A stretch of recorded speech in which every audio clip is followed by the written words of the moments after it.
por parte del doctor Máximo Mercado.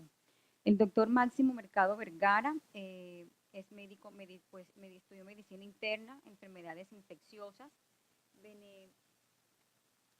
benemérita de la Universidad Autónoma de Puebla de México, Pontificia Universidad Javeriana en Colombia. Es el director del Centro Avanzado de Tratamiento de Heridas de la ciudad de Montería, CAT. Trabaja en la Fundación Oportunidad y Vida y hace parte también del Laboratorio Microbiológico de CAT. Bienvenido, doctor.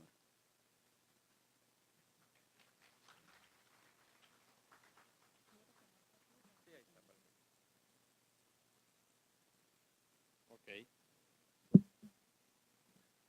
Después de mirar, vamos a ver si me adapto con esto. Correcto. Aquí está.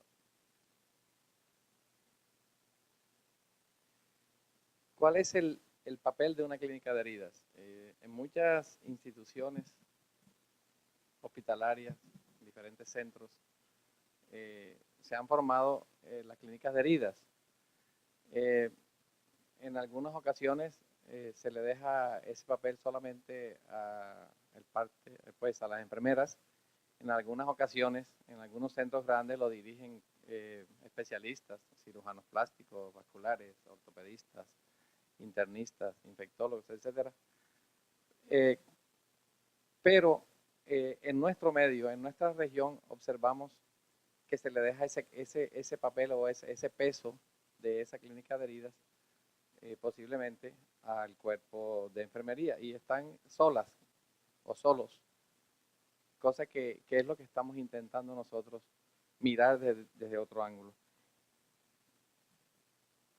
Cuando uno ve enfermedades como la diabetes, enfermedades cardiovasculares, trastornos neurológicos,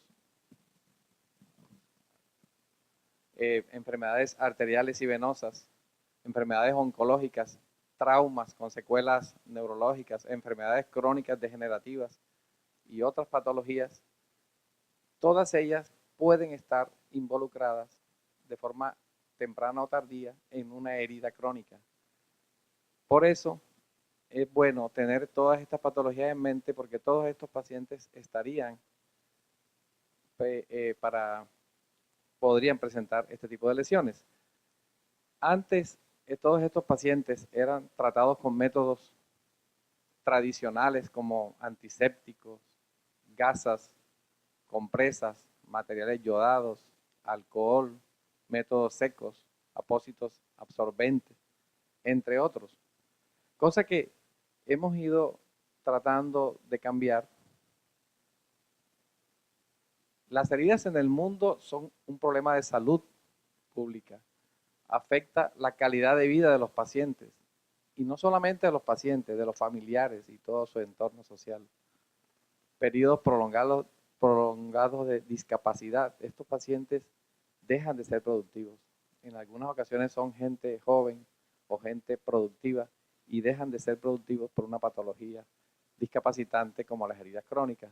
El dolor terrible, el dolor en los pacientes con heridas crónicas que a veces nosotros no tenemos en cuenta y es importantísimo y que le impide a esa persona o a ese paciente sus actividades básicas.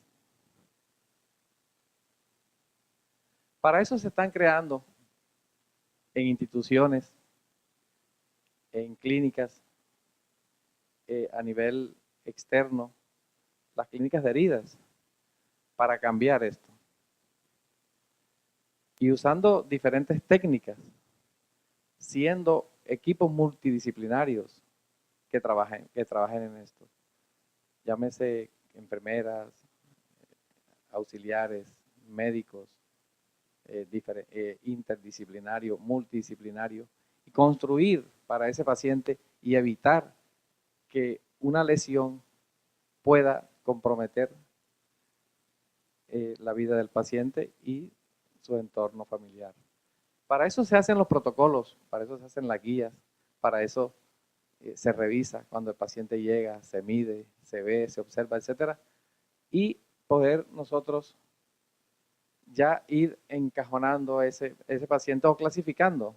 Y ustedes se van a escuchar mucho durante las charlas, durante las conferencias, el time, time, que es básicamente el tejido no viable cuando hay que quitarlo, etcétera. Es una carrera que se hace rápido contra el tiempo, la infección, el exudado y los bordes de esa lesión. Entonces, de ahora en adelante, cada vez que ustedes vean una herida, se van a acordar de ese término y ustedes van a poder comenzar a mirarlo de una forma diferente. Todas estas lesiones, como las úlceras por presión, las úlceras venosas, el pie diabético, las úlceras neoplásicas, las dehiscencias, las quemaduras, las heridas agudas, las osteomielitis crónicas y otras patologías, por ejemplo las inmunológicas, el pioderma gangrenoso, etcétera, todas ellas pueden dar lesiones crónicas y para eso las clínicas de herida buscan dar a los usuarios médicos, a las empresas, el apoyo terapéutico durante el tratamiento del paciente. Y esto debe estar en manos de personal con preparación académica y dedicada única y exclusivamente a esta labor. El éxito de la clínica de heridas ha permitido ahorrar costos en salud, luego de comprobar la óptima recuperación del pie en el uso con alta tecnología. Es decir, si funciona. Nosotros tenemos un serio problema de costos, no solamente en Colombia, a nivel mundial, pero si nosotros revisamos un poco, observamos que países un poco más desarrollados o más desarrollados aplauden cuando un paciente no hace, por ejemplo, una úlcera por presión. El caso de Japón, por ejemplo, tengo entendido que en algunas ocasiones, al final de año, a fin de año, son premiadas las instituciones de las cuales no hubo presencia de UPP, por ejemplo. Entonces, evidentemente, el éxito de la clínica de herida ha permitido ahorrar estos costos. Se reduce la estancia hospitalaria. El paciente puede estar en casa, puede estar en un entorno, sin desconocer los múltiples factores que influyen en la recuperación, ¿verdad? No podemos desconocer que la edad, la alimentación, los acompañamientos, el estado metabólico, la condición emocional, el nivel sociocultural, los cuidadores, todo esto ayuda para que los procesos sean diferentes. El uso de tecnología como desviamiento por ultrasonido de baja frecuencia, la cámara hiperbárica, apósitos de alta tecnología adecuados en cada requerimiento estimulan la reconstrucción de ese tejido, reducir la infección, proporcionar dosis justas de humedad, etcétera, que de eso se va a hablar bastante más adelante. Entonces, ustedes saben, y recordando un poco, el cierre de las heridas cierran por primera intención, cierran por segunda intención y cierran por cuarta intención. Recordando un poco las heridas que cierran por primera intención, son las clásicas heridas del cirujano que opera y la herida cierra en un periodo muy rápido, 8 días, 10 días ya la herida comienza a tener su proceso fisiológico de cicatrización. Pero las que no cumplen esto pasarían a una segunda intención, que son las heridas que no se pueden cerrar o que se cerraron y fallaron y van a cerrar por una segunda intención. Y las de tercera intención son las que ya uno tiene unas buenas condiciones, tienen una buena condición de granulación y puede darle eventualmente un cierre terciario. Y el cierre de cuarta intención sería el cierre de los injertos y colgajos o las ayudas actuales como sustitutos de piel, etcétera, que ayudan mucho a este tipo de situaciones. Para estas lesiones, entonces, nosotros tenemos que mirar a ese paciente en un entorno diferente, ¿verdad? Y mirar cuáles pueden ser los factores que alteren esa cicatrización. Y los podemos dividir en locales, ¿cierto? Como, por ejemplo, inadecuado aporte nutricional. Un paciente que no tiene un buen aporte nutricional no va a cicatrizar igual que otro que sí tiene un buen aporte nutricional. O un paciente con una enfermedad metabólica, como la diabetes, por ejemplo, no va a tener un cierre igual. El inadecuado aporte nutricional, la hipoxia tisular, es muy importante ver ese paciente cómo está esa lesión, ¿sí? Tratar de clasificarlo lo más rápido posible, qué tan isquémica está, qué tanta sangre le llega, etcétera. La desecación tisular o la muerte de ese tejido, también tenemos que valorarla, si hay qué cantidad de exudados, si hay infección, si hubo un trauma, etcétera, Y todo esto, dentro de los locales, ahora vemos los sistémicos como un inadecuado volumen sanguíneo, en los pacientes de cuidado intensivo, por ejemplo, pérdida de proteínas corporales, paciente muy desnutrido, inadecuado aporte nutricional, paciente que no se alimenta bien, no lo alimentan bien, los cuidadores no son de buena calidad, tanto internos como externos, por consiguiente el paciente va a tener problemas, infección sistémica, ustedes saben que eso aumenta el catabolismo y respuesta al estrés no controlado.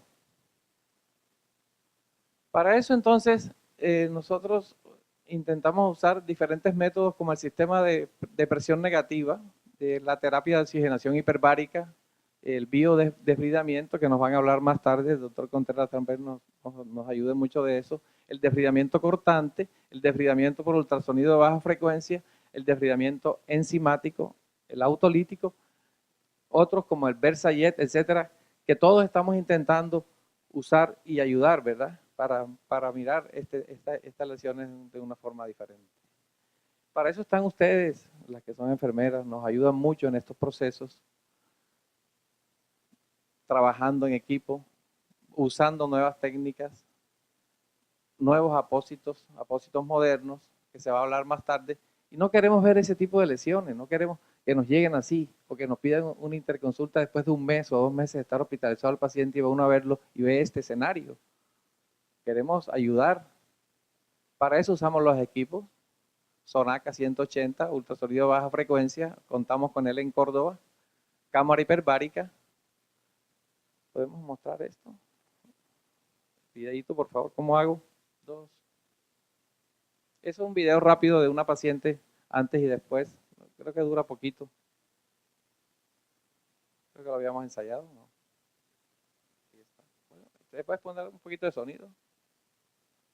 Ese es el equipo de ultrasonido. Se va a hablar bastante de ello.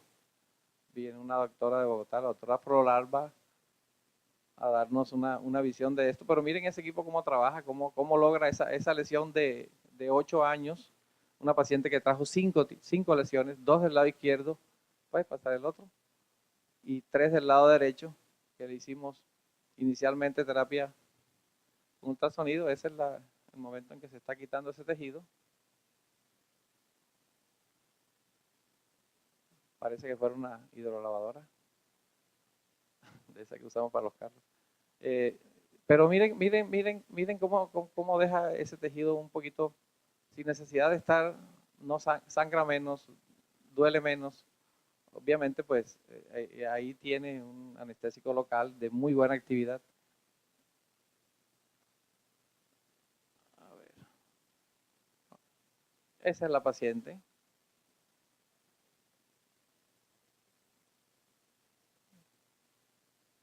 Muchas gracias.